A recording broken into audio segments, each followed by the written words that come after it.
He wants to fight me and Beterbiev. It means that he's a great fighter. He's confident and he wanna achieve more and more. It's good, and what I could tell. Do you remember the sparring with David? Yeah, I remember. Yeah, we had a couple of sparrings. I remember it was some of good moments from my side, some good moments from his side. But it's sparring. Sparring, it's sparring. Hey, what's up? This is Antonio. Welcome back to my channel. Now, who's ready for some fighting words? In this video, I want to talk about David Benavidez and what's next for him. Really quick, if you like the videos, please take the time right now. Subscribe to the channel. Literally takes one click. And also, if you could, hit the thumbs up button. It shows love and supports this channel. And please tell a friend. So what's next for David Benavidez?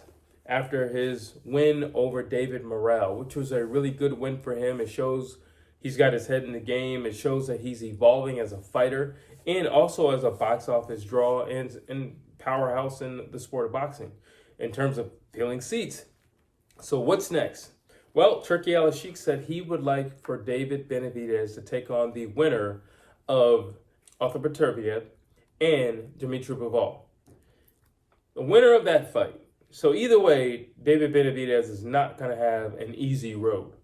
But let's just look at both guys versus David Benavidez. What would be his odds or his chances? I think David Benavidez versus Dmitry Bivol would be interesting because both of them can throw a lot of punches. David Benavidez isn't the best at cutting off the ring. I think he's trying to get himself there, and I don't think that's a hard thing to teach, but he's still not quite great at it. And especially for his way of fighting, he needs to be great at that because it makes him 10 times more effective if he has an opponent who can't run. When you're dealing with Dmitry Bivol, you have somebody who knows how to get out of dodge. You have somebody who wants to be first. You have somebody who's going to hit and move. So what does that do for David Benavidez? Well, his ace in a hole is always going to be his ace in a hole, and his ace in a hole is volume. Yeah, you can hit and move, but guess what? I'm still going to throw 100 punches in this round. And guess what? The round after that, I'm going to throw 100 punches in that round, and I'm going to continue doing it until the final bell. And that's going to be the thing for Dmitry Bivol.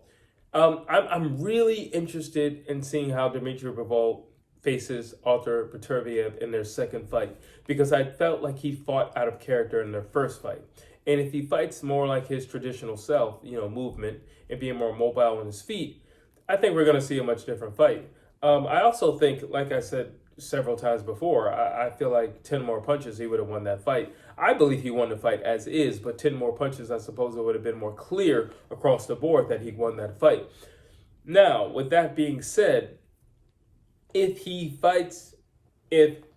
Dmitry Bivol were to face David Benavidez the same way that he faced Artur Beterbiev, I would definitely give it to David Benavidez. It's just too much mass. It's too many punches, relentlessness. I don't think Dmitry Bivol has what it takes to put David Benavidez out. So he's going to have to move. If he chooses to stand his ground, it's going to be a very interesting fight. And I would lean highly on David Benavidez.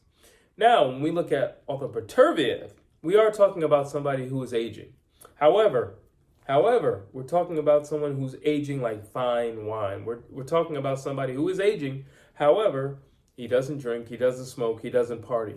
So he is aging, yes. He is aging. But his 40 is going to be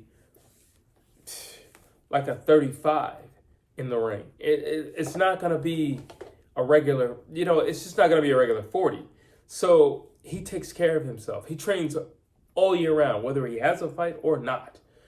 And that Soviet style is just different, to be honest with you, because the way they were trained and conditioned to train is just different. I think even the way they train in general is just a different mindset. And I think that way was ingrained in them. So Beterbiev versus David Benavidez. Yes, David Benavidez has the volume, but David Benavidez does not get out of dodge. David Benavidez is not the slipperiest person in the world, and Benavidez gets hit. Now, he does get hit. How many of those bombs can he take from Beterbiev? I think that's the question. Now, I personally say ration them out. I'm taking 3 bombs in this round. 2 rounds later, I'm going to take about 3 bombs.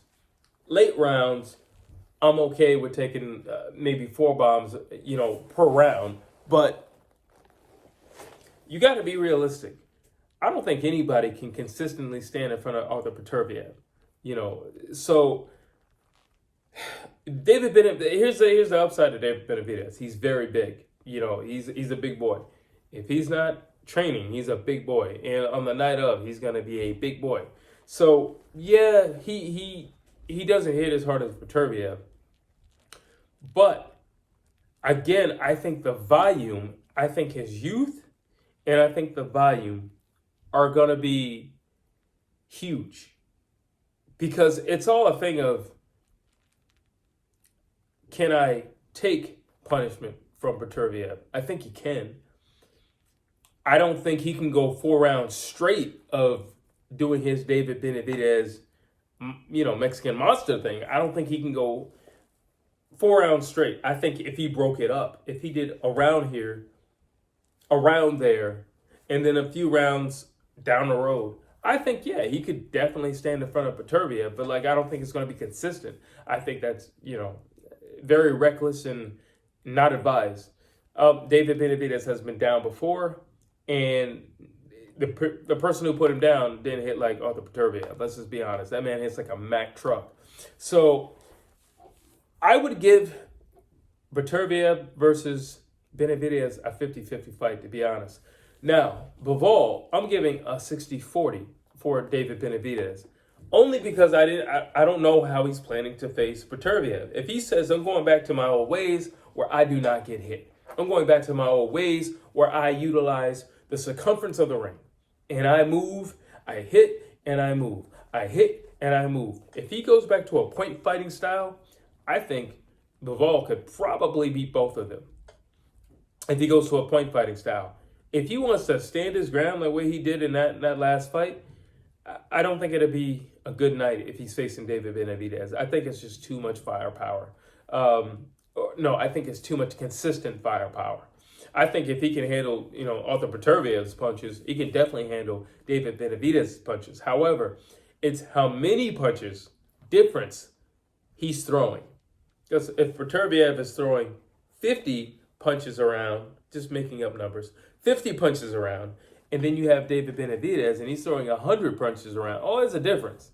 Yeah, he hits harder, but the consistency of blow after blow after blow, punch after punch after punch, it will wear you down. So I would definitely give David Benavidez a 50-50 shot against Artur Beterbiev. Bivol, we're going to have to wait and see right now. If he fights flat-footed the way he fought Dmitry Bivol, it's definitely a 60-40. I'm giving that to David Benavidez. Drop your thoughts down below. Tell me what you think.